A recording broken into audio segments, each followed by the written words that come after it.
Alhamdulillahi Rabbil Alamin. Wassalatu wassalamu ala asyrafil anbiya'i wal mursalin Sayyidina Muhammad wa ala alihi wa sahbihi ajma'in.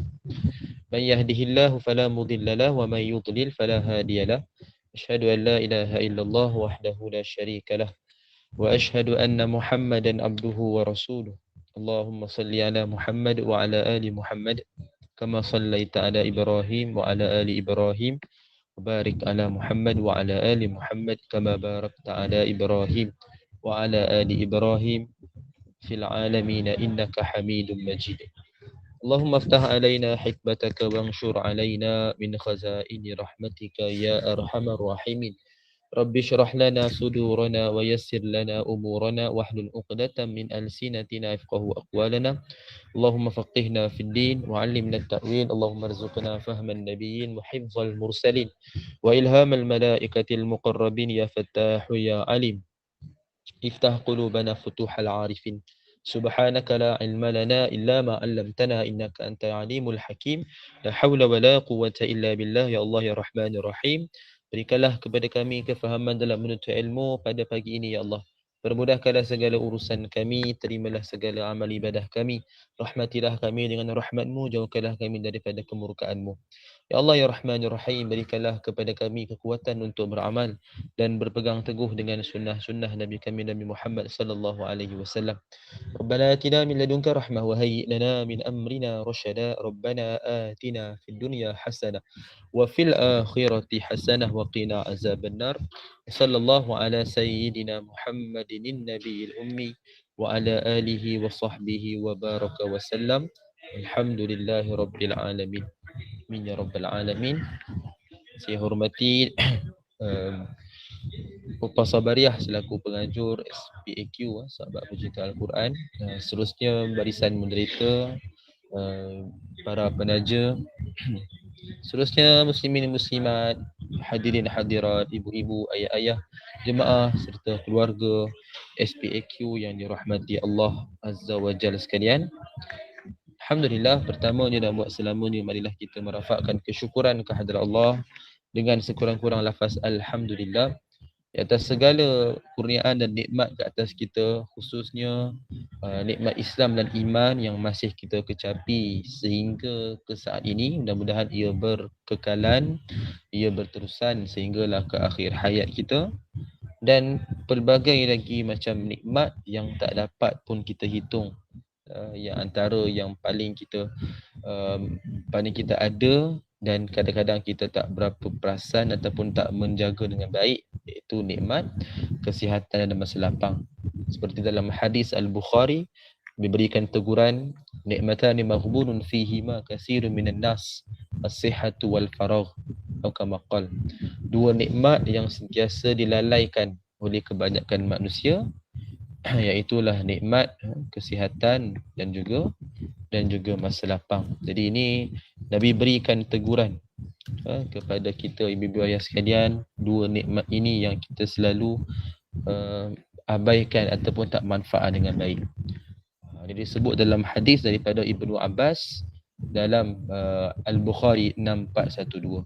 Jadi contoh sekarang ni lah kan, kita memanfaatkan masa lapang kita sebentar je, tak lama pun ni. Sekejap je kita bincang-bincang sikit, kita dengar sedikit perkongsian dan dah cukup lah sampai katakan 8.30 kan. Kemudian Alhamdulillah kita dah manfaatkan masa untuk kebaikan kan. Bahkan banyak lagi kaedah lah, tidak semestinya dengan sekadar kita menuntut ilmu kan. Kita bersenam pun boleh, kita bekerja pun lillahi ta'ala, kita belajar, apa lagi kan. Macam-macam kita buat ni, bila sebut nama Allah, maka insya-Allah jadilah satu perbuatan yang mendatangkan faedah, manfaat kan. Jadi kita manfaatkan, gunakan sebaik mungkin masa lapang dan juga kesihatan kita pada jalan kebaikan. Kerana biasanya bila kita dah hilang nikmat tersebut, barulah kita akan menyesal. Kan, itu jadi kebiasaan kita ibu-ibu sekalian. Kita kadang-kadang bila ada nikmat tu tak ingat ataupun tak manfaat, bila dah hilang barulah kita menyesal. Kenapalah aku tak buat masa tu kan, kenapalah aku tak buat masa ni. Jadi mudah-mudahan ibu-ibu sekalian kita dapat memanfaatkan nikmat ini selagi mana ada sebelum kehilangan nikmat tersebut. Apa jua nikmat lah, terutamanya tadi yang kita sebut masa lapang dan juga kesihatan, dan juga nikmat yang lain. Kan contoh nikmat usia, mungkin nikmat anak-anak, mungkin nikmat belajar, nikmat bekerja, nikmat apa jugalah, kan. Jadi mudah-mudahan kita dapat menggunakan pada jalan kebaikan, insya-Allah. Jadi apa khabar semua ibu bapa sekalian, semua sihatlah insya-Allah. Semoga semua sihat belaka, kan. Semoga dikurniakan kesembuhan bagi yang mungkin sakit tak sihat. Semoga bersemangat sehingga ke akhir perkongsian kita pada pagi ini, insya-Allah. Mudah-mudahan ibu bapa sekalian. Jadi kita doakan sama-sama agar yang mana menghadapi kesulitan Allah berikan kelapangan, kemudahan, dan kita doakan, jangan lupa juga kita doakan kepada saudara kita di Gaza, di Palestin, untuk supaya Allah berikan mereka kesabaran, keazaman yang tinggi, kemenangan, dan Allah menghancurkan musuh-musuh kita dan juga musuh-musuh mereka sehancur-hancurnya, kerana mereka begitu kejam dan zalim, tidak berperi kemanusiaan langsung, sehingga mereka menyerang yang kebanyakan wanita dan anak-anak. Ini satu tindakan yang cukup pengecut yang kita condemn sekeras-kerasnya. Mudah-mudahan Allah turunkan bala yang begitu berat, begitu perik di dunia dan di akhirat ke atas mereka yang menyusahkan saudara kita ni di Gaza, di Palestin. Mudah-mudahan Allah kurniakan syahid kepada semua yang telah pun meninggal dunia dalam menghadapi peperangan ini, insya-Allah, amin. Jadi ibu ayah-ayah sekalian, kita akan teruskan perbincangan kita menerusi kitab Al-Arba'un Al-Malayuwiyah, ataupun bahasa mudah kita faham 40 hadis berkenaan tentang adab. Adab sesama manusia, maknanya sebagai seorang manusia, apakah adab yang kita patut untuk amalkan. Jadi insya-Allah pagi ni kita sambung pada adab yang last kita bincang, adab ke-15 dalam berkasih sayang ataupun dengan rakan. So kita sambung pada pagi. Kita dah bincang sebelum ni tentang tetamu, kan. Adab dalam tetamu, kan. Betul.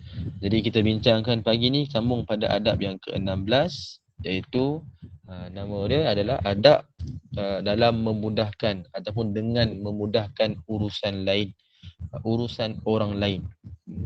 Ataupun nama lain juga kita boleh sebut adab dengan orang awam, orang luar.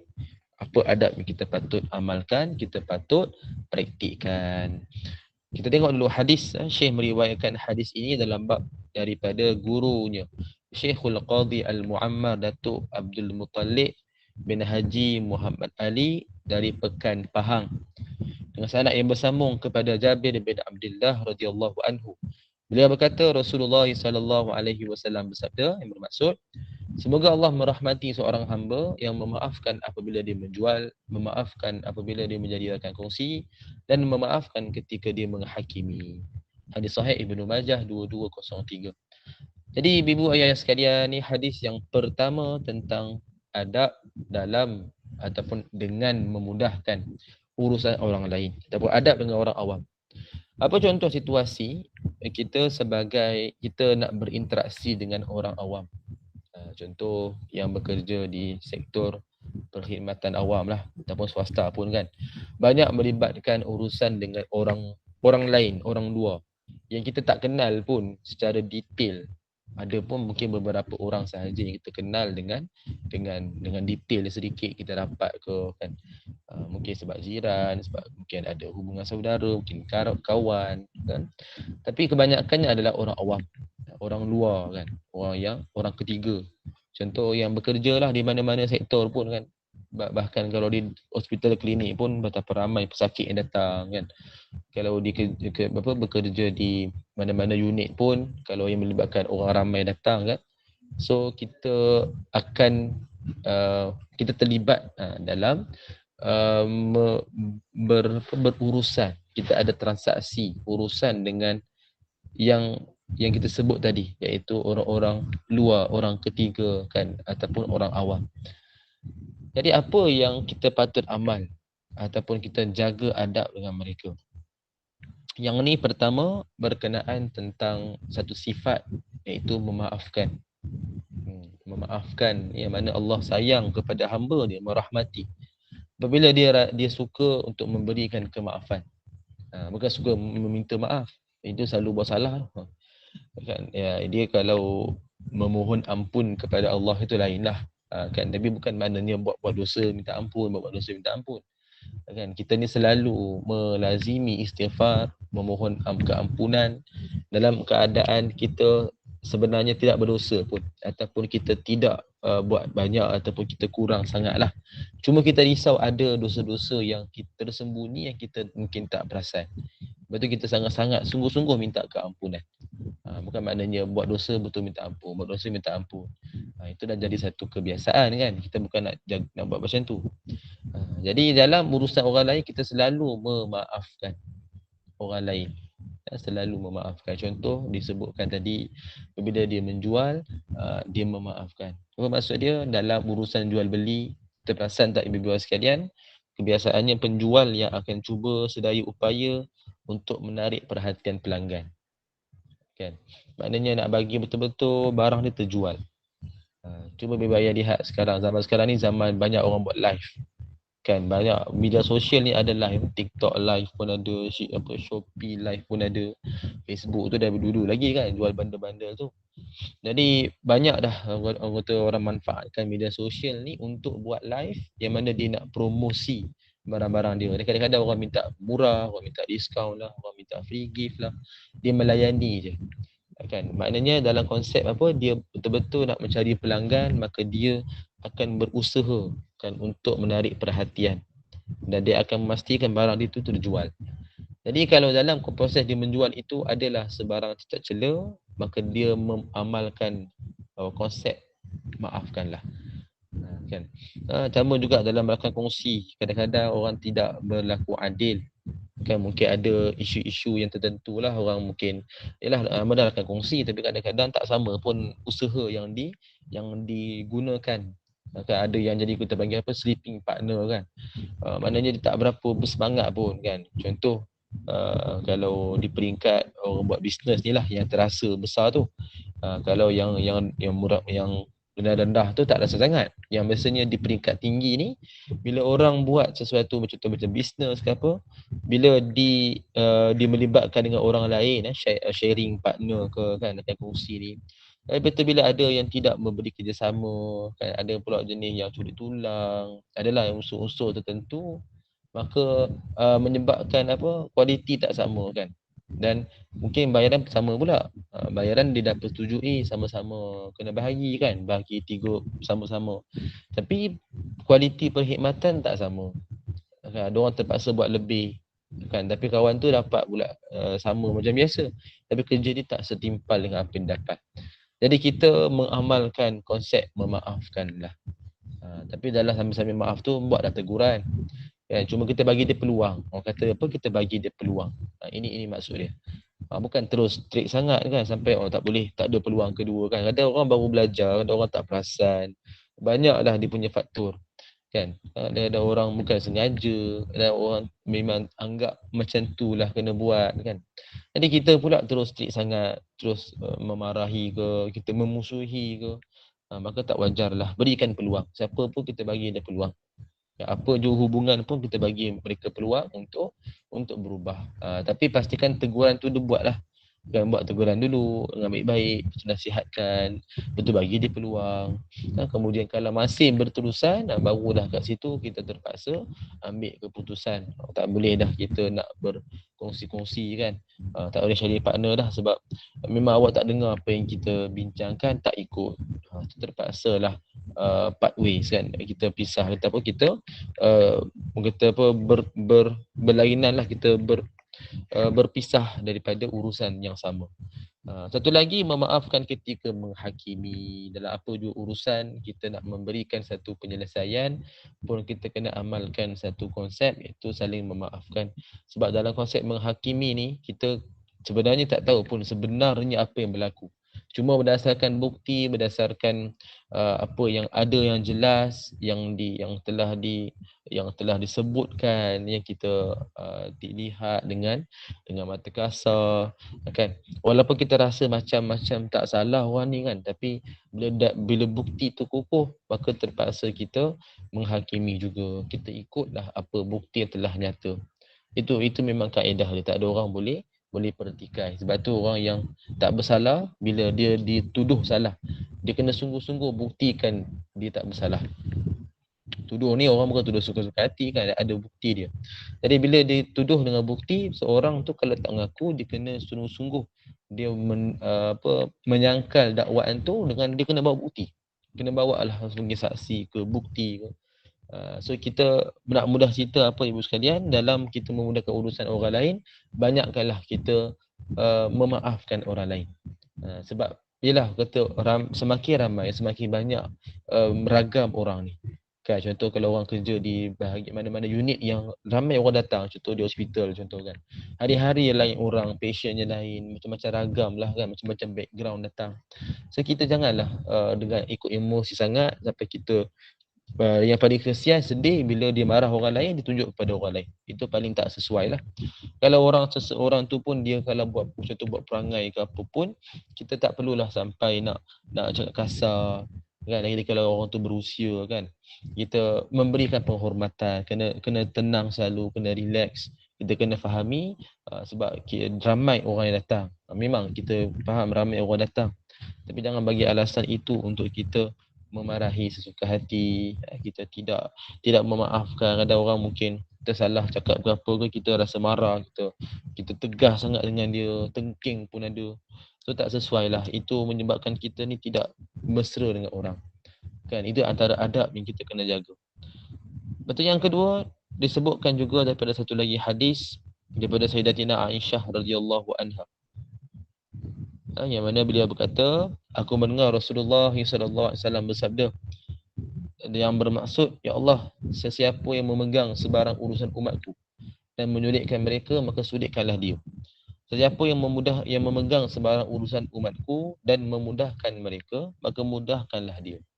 Ini hadis sahih riwayat Muslim 1828.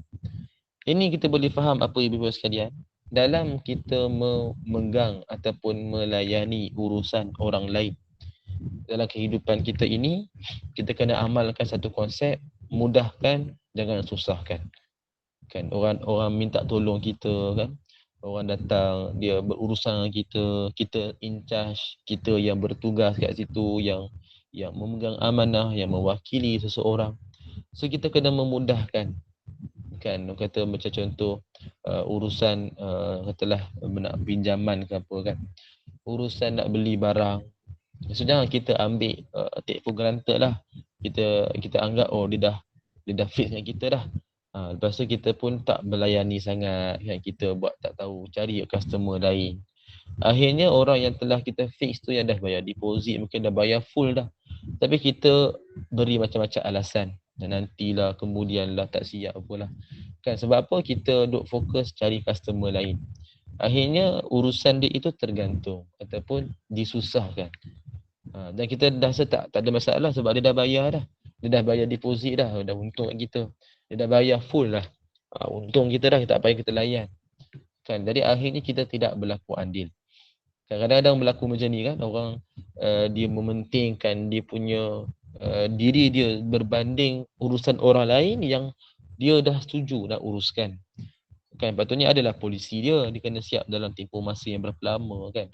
Jadi bila melampaui batas, melebihi daripada yang sepatutnya, jadi jelaslah ia mengambil kesempatan.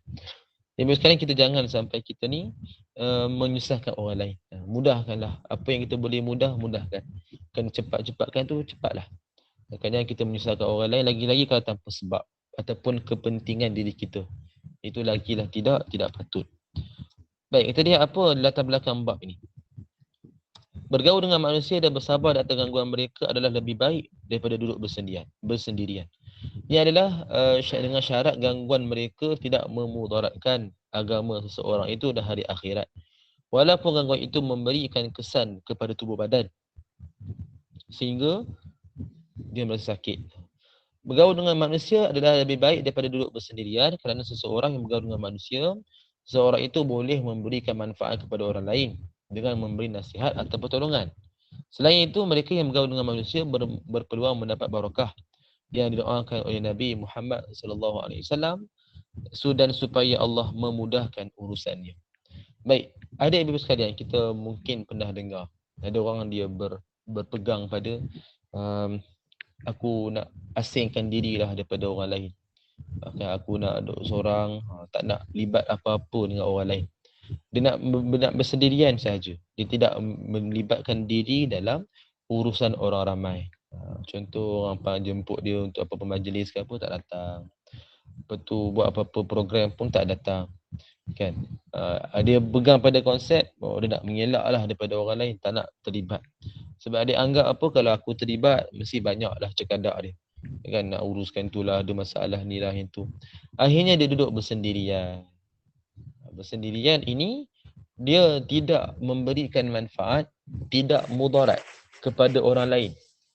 Kita, bila kita lihat dalam kehidupan para nabi ke, para sahabat sekalipun, kan, kita boleh nampak mereka semua ni bergaul dengan manusia. Kan ada mereka yang mengasingkan diri, kan, adalah satu masa tu mereka ni mengasingkan diri, kita panggil dia khalwat kan, bersunyi-sunyian, bersendirian. Tapi dia bukannya kerap macam tu, maknanya bukanlah dalam tempoh yang begitu lama. Dia waktu-waktu tertentu memerlukan satu privasi, persendirian, maka mereka mengasingkan diri. Dan masa tu pun mereka memikirkan juga keadaan umat. Kalau yang Nabi lah kan.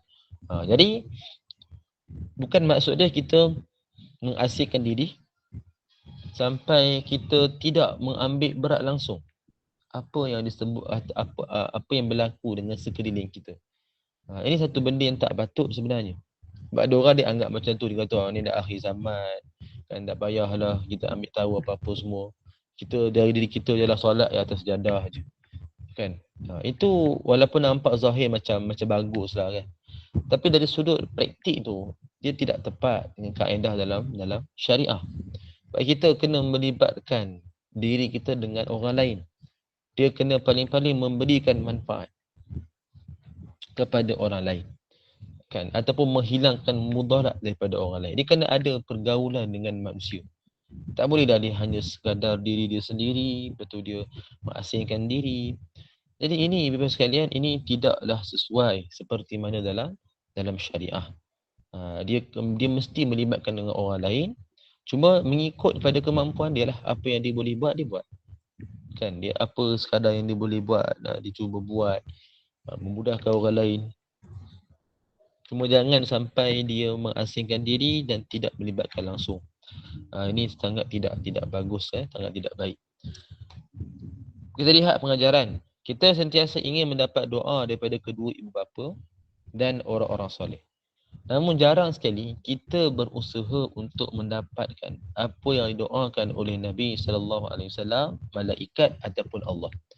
Hadis pertama dan ketiga dalam bab ini merupakan contoh yang baik tentang mereka yang didoakan Nabi SAW dengan doa yang kekal sehingga ke hari kiamat. Mereka yang doakan ini adalah mereka yang memaafkan orang lain dalam urusannya dengan mereka dan mereka yang memudahkan urusan manusia lain. Okey, kita ingat bapak sekalian, dua golongan ni mendapat doa daripada Allah. Allah merahmati, Nabi minta tadi kan, Allah rahmati orang yang suka memaafkan ni dalam urusan orang lain, dan juga mereka yang memudahkan urusan. Nabi juga doa supaya Allah mudahkan urusan dia juga. Kan, bahkan dalam hadis lain pun kita pernah dengar, bila kita doa kebaikan untuk seseorang tanpa pengetahuan dia, maka malaikat juga akan doakan kepada kita, walaka bimislin, dan kepada kamu juga doa yang serupa. Kan, kita doakan orang lain tanpa dia tahu, kita diam-diam lah kita doakan dia kan. Mungkin dia ada apa-apa, mungkin dia exam, mungkin dia ada urusan ke apa. Jadi kita doakan dia supaya dia berjaya, supaya dia dapat, kan, supaya dipermudahkan. Akhirnya doa itu berbalik kepada kita. Ini satu kelebihan yang kita patut sangat amal. Sekarang kita cuba amalkan sungguh-sungguh. Mudah-mudahan kita boleh memahami kaedah yang sunnah ini, kita amalkan. Lepas tu dalam urusan orang lain pun kita cubalah sentiasa memudahkan mereka. Kan, memaafkan dan memudahkan. Kan, mudah jangan sulitkan, maaf jangan berdendam. Kan, jangan simpan-simpan. Ini antara adab kita dengan orang lain. Terselamatnya seorang muslim daripada bencana dan musibah di dunia ini, yang mana disebutkan boleh jadi petanda yang buruk bagi dia. Ini adalah kerana Allah mencipta kita di dunia ini untuk menguji kita, memberi cubaan kepada kita dan supaya kita berusaha dan berpenat lelah. Sesuai dengan hakikat dunia ni sebagai penjara bagi orang mukmin. Adapun bagi orang-orang kafir, maka mereka bersenang lenang dan bergembira di dalamnya kerana ia adalah syurga sementara bagi mereka. Baik.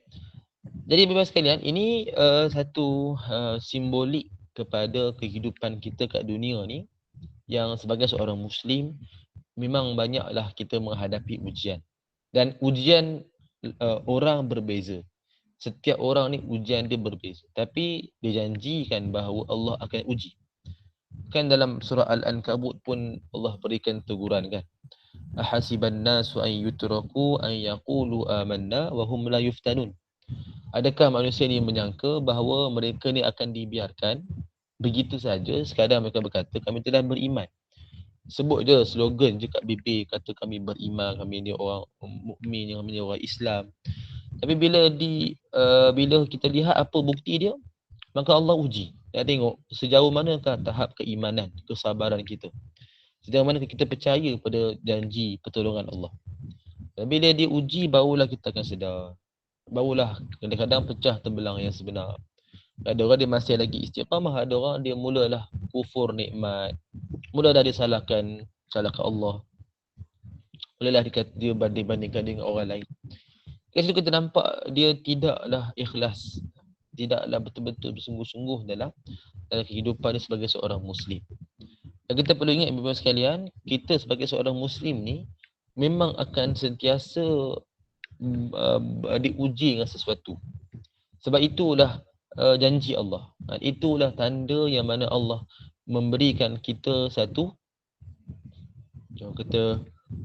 kesedaran. Untuk kita ni sedar diri kita yang mana kita ni mempunyai banyaklah kesalahan, kekurangan, keburukan. Allah bagi macam-macam nikmat tapi kita masih lalai, kita masih leka, kan masih kita tak guna pada kebaikan. Kadang-kadang kita berfikir-fikir nak belanja untuk benda keduniaan kita sanggup, tapi nak belanja untuk perkara akhirat kita berfikir. Kan? Kita nak belanja makan minum, nak keluarkan duit untuk makan minum mahal-mahal pun. Padahal beli yang biasa je, barang-barang biasa ataupun makanan minuman biasa je. Tapi sanggup sebab dia ada brand kat situ, kita tak sanggup bayar mahal. Tapi bila nak gunakan duit yang sama, memberikan sedekah pun payah. Kan duit yang sama je, padahal tengok kadang-kadang beli satu air je pun kan, sampai RM10 pun ada. Kan? Dan duit yang sama kalau nak bagi sedekah, kita rasa macam besar. Macam besar sedekah. RM10 kita rasa macam banyak lah. Bagi dia lah RM5 cukup lah, bagi RM1 cukup lah. Kan? Sampai kita berfikir kalau nak urusan tentang agama, tentang akhirat. Jadi benda ni ibu-ibu sekalian, kita kena ambil satu pengajaran. Sebab mana Allah akan uji kita. Allah akan uji kita, jadi kita perlu untuk sentiasa berhati-hati. Dan berbeza kalau orang yang kafir ni, orang yang bukan Islam kan, kafir ni kita lihat. Mereka kebanyakan lah, walaupun ada juga yang menghadapi kesusahan.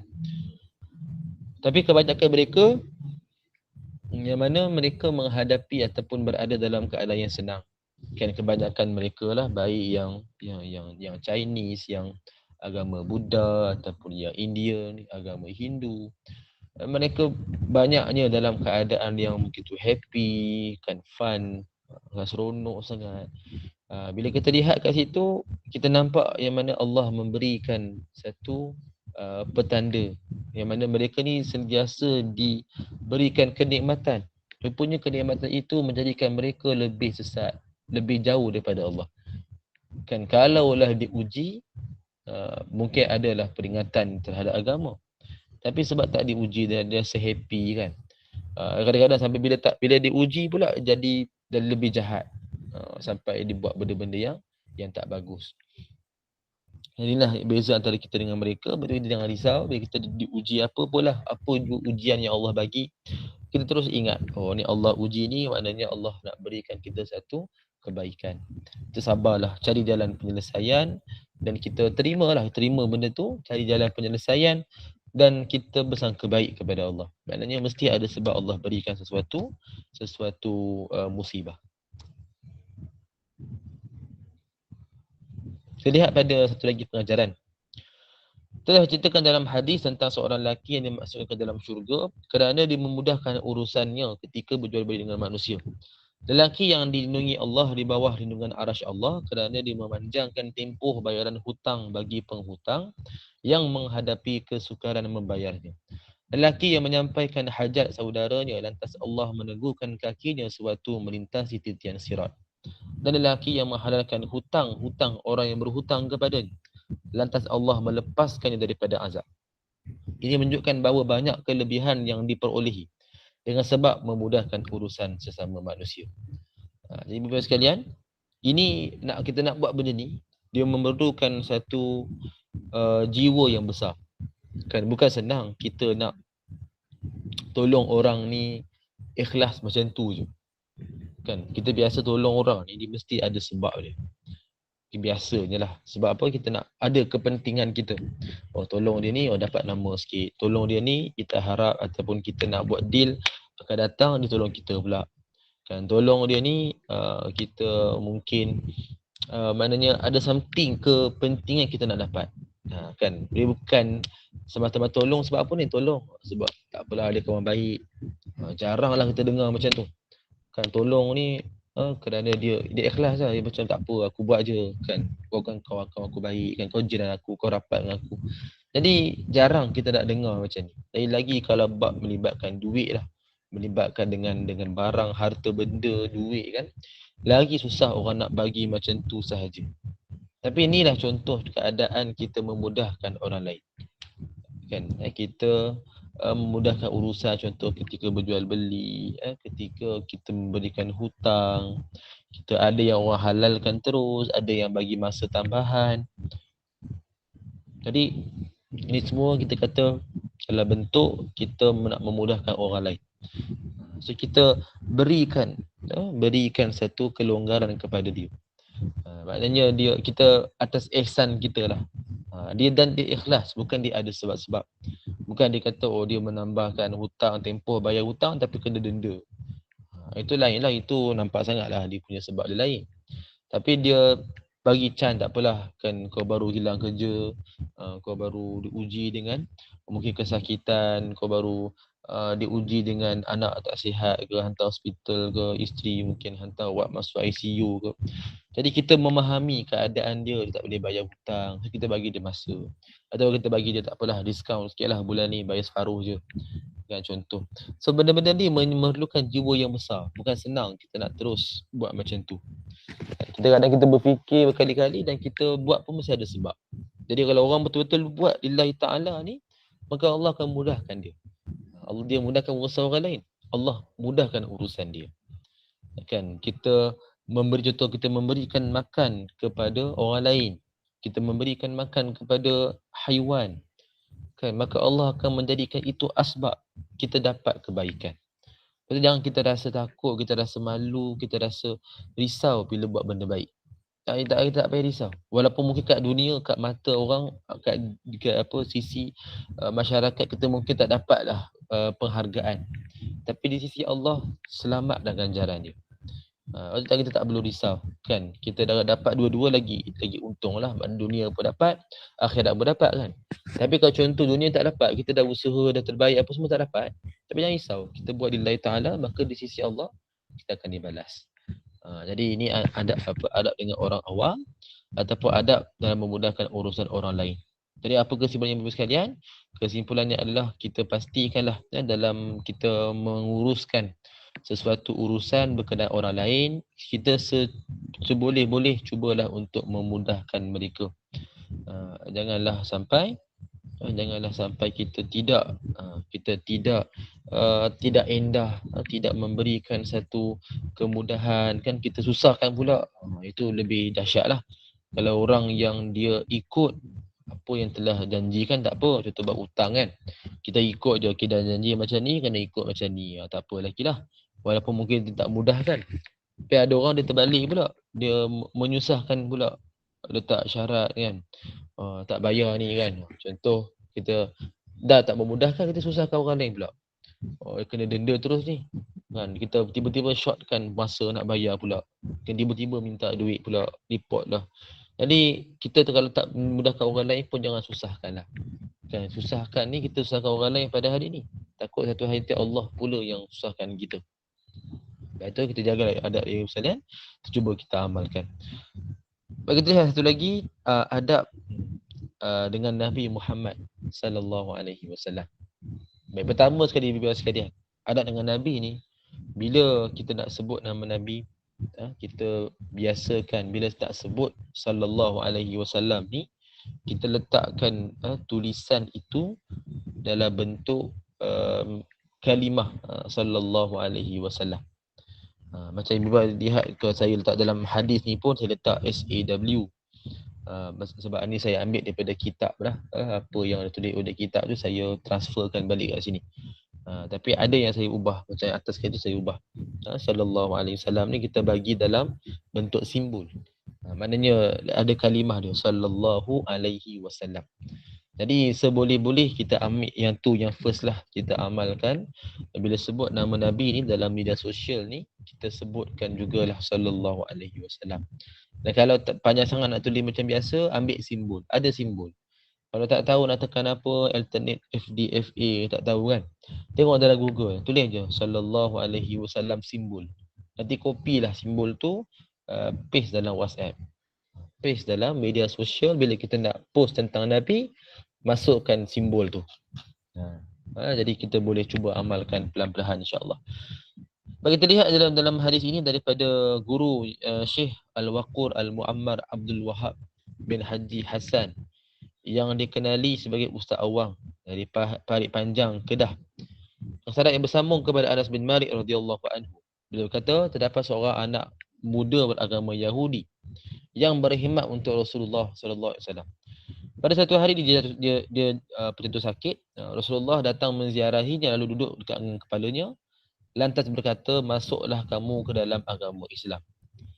Anak muda Yahudi itu memandang ayahnya yang duduk berdekatan dengannya. Ayahnya berkata, lakukanlah apa yang disuruhmu Abul Qasim sallallahu alaihi wasallam.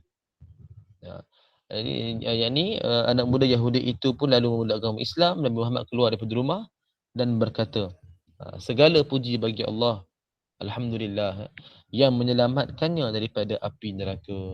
Hadis sahih Al-Bukhari 1356. Daripada hadis ni, Bapak sekalian, kita nampak satu benda yang cukup special. Nabi sempat lagi untuk mengislamkan seorang anak muda Yahudi ni, yang mana dia rajin berkhidmat kepada Nabi. Kita tahu zaman tu kan dia bercampur-campur kan, dia tak macam zaman kita. Kita ni dah nampak jelas siapa Islam, siapa bukan kan. Zaman tu dia masih tak berapa jelas. Maka Islam pun datang secara berperingkat. Jadi dia bercampur aduk lah. Dalam kehidupan Nabi pun, Nabi tidaklah sampai anti kepada orang Yahudi ni kan. Sebab apa? Sebab mereka lah yang Nabi kena berdakwah. Nabi kalau anti, siapa nak berdakwah? Sebab itu ada anak muda Yahudi ni, dia membantu Nabi dalam banyak urusan. Betul, bila mana dia jatuh sakit ni, kita boleh faham maknanya sakit yang tak boleh bergerak lah, kita lantar. Maka Nabi ziarah dia dan Nabi sempat untuk berdakwah kepada dia. Nabi sempat sampaikan pesanan untuk memeluk Islam. Nabi nampak dia mungkin baik sangat lah tu, baik, dan dia boleh untuk memeluk Islam. Sebab apa? Islam ni dibentuk dengan akhlak.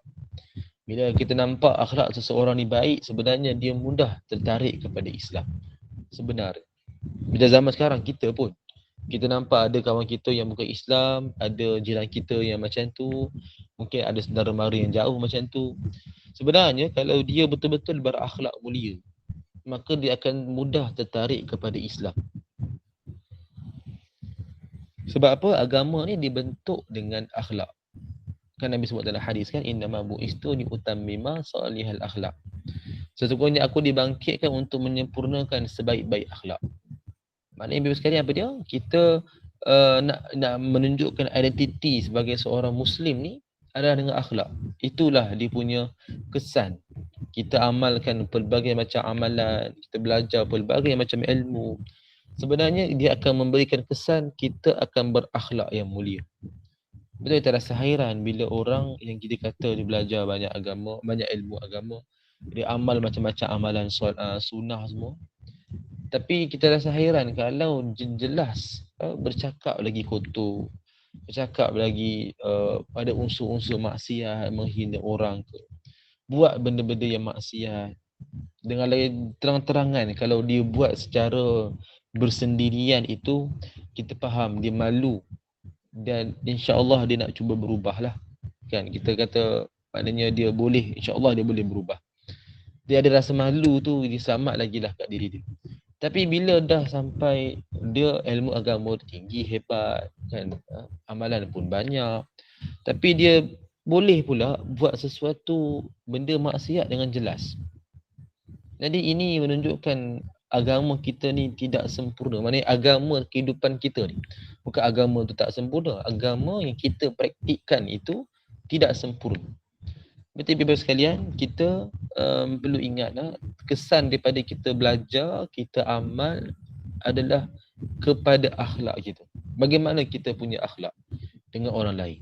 Itu kita punya concern kita. Kita kena ambil berat tentang itu. Jadi Nabi dalam kisah Nabi berdakwah kepada anak Yahudi itu, anak Yahudi itu pun dia memandang ayah dia. Maknanya beri isyarat boleh ke tidak nak masuk Islam. Lepas tu ayah dia kata apa? Ikutlah apa yang telah diperintahkan. Ayah dia bagi peluang lah. Maknanya ikutlah. Kalau kau nak percaya, kau percayalah. Dan ikutlah apa yang Nabi telah beritahu. Betul Nabi berkeluar, Nabi kata apa? Allah, segala puji bagi Allah. Allah telah selamatkan dia daripada api neraka. Ini memberikan gambaran bahawa orang yang bukan Islam, dia berada dalam neraka khalidina fiha. Ulaika ashabun nar hum fiha khalidun. Orang-orang ni adalah dikekal dalam api neraka. Dia adalah orang-orang yang kafir. Kan? Dan dia adalah kekal dalam api neraka. So adab kita dengan Nabi apa? Kita menghormati kata-kata Nabi. Memberikan penghormatan, kita mengikuti apa yang Nabi suruh. Terusnya dalam hadis yang kedua, di mana disebutkan daripada Abu Hurairah meriwayatkan bahawa Rasulullah SAW pernah bersabda, bermaksud janganlah mulakan memberikan salam kepada orang Yahudi dan Nasrani. Sekiranya mereka memberikan salam kepada kalian, maka jawablah wa'alaikum, dan ke atas kalian. Kita tahulah kan kisah ni dalam hadis riwayat Muslim ni, yang pernah berlaku zaman Nabi, orang mempermainkan lafaz salam. Dia tukar-tukar sikit kan, dia bukan sebut Assalamualaikum, dia sebut laju-laju dalam bentuk disebutkan kalimah Assalamualaikum macam tu. Kan assamu, celakalah ke atas kamu. Kan dia ada sebut dalam bentuk yang dia mengubah maksudnya asal. Bukan sebut Assalamualaikum, dia sebut maksud yang berbeza. Dia macam mempermainkan agama lah. Jadi sebab itu Nabi berikan larangan, jangan mulakan bagi salam. Sebab diorang tak selamat pun. Kan diorang tak selamat, diorang memang jelas kalau masih berpegang pada Yahudi Nasrani, maknanya dia punya fahaman dia itu, maka tak selamat. Sebab kan dah turunnya ayat, inna dina indallahil Islam. Kan, sesungguhnya agama yang diredai di sisi Allah cuma Islam saja. Wa raditu lakumul Islam madina. Dan Allah telah redha Islam sebagai agama. Maknanya itu je. Kalau orang ada yang datang ahli kitab ke apa pun, dia kena masuk Islam. Kena sebut syahadah, dia kena ikut apa yang dalam rukun Islam. Kena ikut apa yang dalam syarak suruh. Tak ada dah dia istilah dia ahli kitab, dia amalkan agama Yahudi dia, Nasrani dia, walaupun keturunan sama. Tapi bila datangnya Nabi Muhammad SAW, automatik yang syariat terdahulu semua termansuh. Kan, terdahulu semua telah dimansuhkan. Jadi kalau contoh ada keturunan Yahudi Nasrani pun, dia bila datangnya Nabi, dia kena peluk Islam. Lepas tu Diorang mereka ni sebut dengan lafaz yang tak betul kan. Mereka mengejek, mempermainkan lafaz salam. Lepas tu Nabi sebut, jawablah wa'alaikum. Wa'alaikum kepada kamu je. Dia main-main kan. Dia sebut, contohnya disebut celakalah ke atas kamu kan. Assalamualaikum. Kita pun sebut je lah wa'alaikum. Dan kepada kamu juga. Sebab dia doa buruk. Kita takkanlah, kita tak nak doa buruk balik. Kita takkanlah sebut dan kepada kamu juga benda yang tak elok. Atau kita doa semoga Allah membalas ke atas kamu juga kan. Dia lagi sedang cuma sebut dia wa'alaikum. Apa yang dia sebut tu, kita doakan balik, berbaliklah kepada engkau. Memang kau yang doa. Kan, kau yang mulakan dulu. So, kita tak nak cari gaduh. So, kita sebut je wa'alaikum. Kita pun pada hari sama lah. Kalau contoh ada jenis kawan yang tak reti, tak sensitif dengan benda macam ni. Memang dia bukan Islam pun kan. Dia jiran ke, saudara mara jauh ke. Dia main-main dengan ucapan atau kalimah macam ni. So disebut Assalamualaikum masuk dalam rumah kita. Kita pun jawablah wa'alaikum. Dan kepada kamu juga. Sebab itu lafaz bagi kita secara khusus untuk kita amal. Jadi kalau orang mereka suka-suka amal tu, maknanya kita kena lawan. Jangan kita hanya diam, kita kata redha je lah ustaz. Bukan macam tu. Hadis yang ketiga daripada disebutkan daripada sahabat Buraidah bin Al-Hasim Al-Aslami radhiyallahu anhu. Meriwayatkan bahawa Rasulullah sallallahu alaihi wasallam bersabda yang bermaksud, janganlah kalian memanggil seorang munafik itu dengan panggilan wahai tuan. Walaupun sekiranya Tuhan kalian, maka kalian telah menyebabkan kemarahan Tuhanmu jika kalian berbuat demikian. Sesungguhnya Tuhan kalian adalah Allah Ta'ala. Berbicaralah dengan mereka sebagaimana kalian berbicara sesama kalian. Janganlah kalian membiarkan syaitan menjerumuskan kalian ke dalam kesalahan. Hadis yang sahih. Abu Daud 4977. Baik, jadi sekarang apa yang kita boleh faham daripada hadis ni? Ini berkenaan satu gelaran yang kita kena hati-hati bila sebut nak panggil seseorang yang kita sebut sebagai orang munafik, orang yang kafir, orang yang Islam. Di mana kita perlu berhati-hati, jangan terlalu melampaui batas. Kita hormat dia, tapi hormat sekadar sahaja. Tak perlulah sampai kita nak angkat dia sebagai bukan tuan je, jadi Tuhan pun ada kan.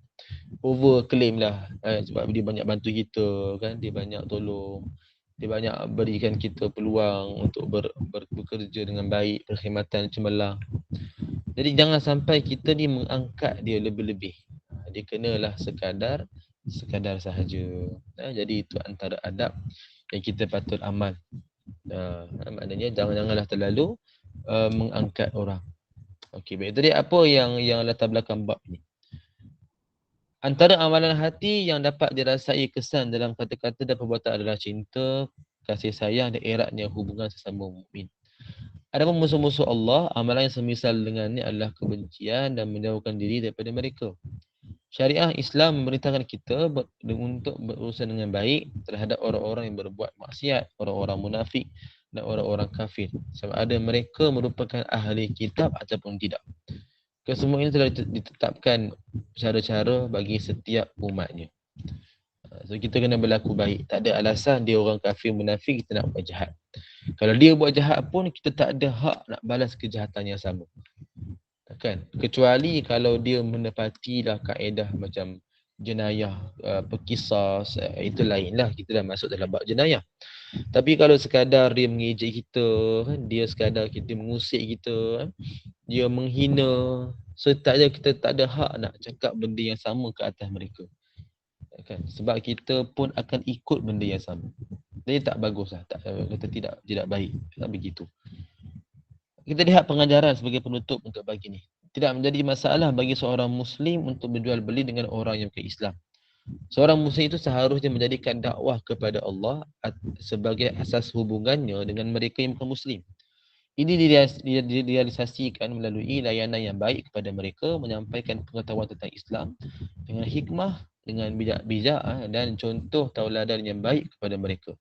Jadi seorang jiran yang baik dan menjaga baik-baik, menjaga hak-hak mereka, janganlah mereka dizalimi sama ada hak diri, harta atau keturunan mereka.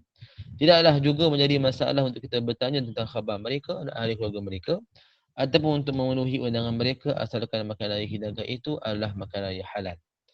Jadi inilah yang Nabi SAW melayani orang-orang yang bukan Islam. Nabi tidak sampai meminggirkan dengan alasan okey aku di Islam, kau bukan Islam. Aku ni ahli syurga, kau ni ahli neraka. Kan? Dia bukan macam tu. Nabi tetap menyantuni. Sebagai apa? Seorang manusia biasa lah. Kan? Manusia biasa, kita ada berperi kemanusiaan. Kan? Ada peri kemanusiaan, so kita tak akan terlibat dengan benda-benda yang kasar, yang menyakiti. Lagi-lagi kita sanggup pula membunuh wanita muslimat dan juga kanak-kanak, kan? Macam Israel lah. Dia dah memang melampau. Itu memang kita, kalau kita di situ wajib kita berperang. Sebab apa? Memang terang-terang dia menyebabkan kita mudarat, menyakiti kita kan. So kalau kita kat situ, kita wajib berperang. Peranglah. Selagi boleh perang, perang. Dan kalau kita mati pun insya-Allah syahid lah. Kan? Itu lain. Tapi kita kita dalam keadaan sekarang ini, kita perlu menjaga adab. Yakni kita hormati apa yang Nabi telah pesan, seperti Nabi buat. Kita perlu melayani mereka yang bukan Islam ini dengan baik. Jadikan itu ruang medan dakwah. Itu penting tu. Kan kita cuba muhasabah bila last kita berdakwah kepada bukan Islam. Kalau berdakwah dengan orang Islam ni insya-Allah lagi senang kita nak sampai. Cuma susah nak terima. Tapi orang berdakwah dengan orang bukan Islam, lagi mungkin susah sikit nak sampai, tapi senang nak terima.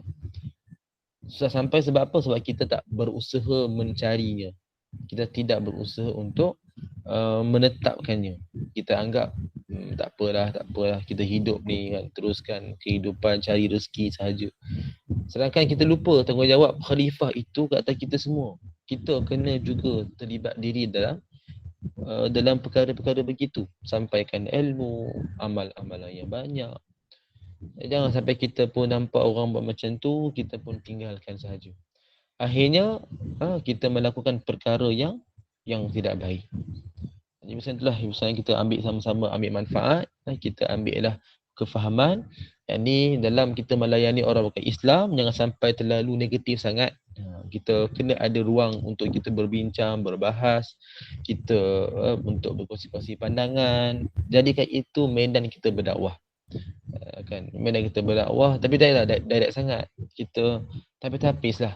Kan? So automatik bila kawan tu dia selalu ikut kita, walaupun dia bukan Islam, tapi dia akan jadi tertarik dengan Islam. Dan kita menjadi asbab dia masuk Islam. Tak mustahil. Jadi itulah kita ambil manfaat daripada adab yang ke-17 ini dengan Nabi Muhammad sallallahu alaihi wasallam. Kita hormatilah apa yang Nabi sebutkan. Kita akan masuk pada pertemuan akan datang, adab yang ke-18 iaitu adab berpakaian. Ini pun kita akan bincang apa adab berpakaian. Yang pasti menutup aurat itu adalah kewajipan. Tapi kita nak bincang nanti ni adab benda yang kita nak buat sebagai tambahan dalam ketika kita berpakaian. Apakah dia punya adab ataupun perbincangan? Tersambung pada pertemuan akan datang. Mudah-mudahan bermanfaat untuk diri saya dan juga ibu-ibu yang sekalian, insya-Allah.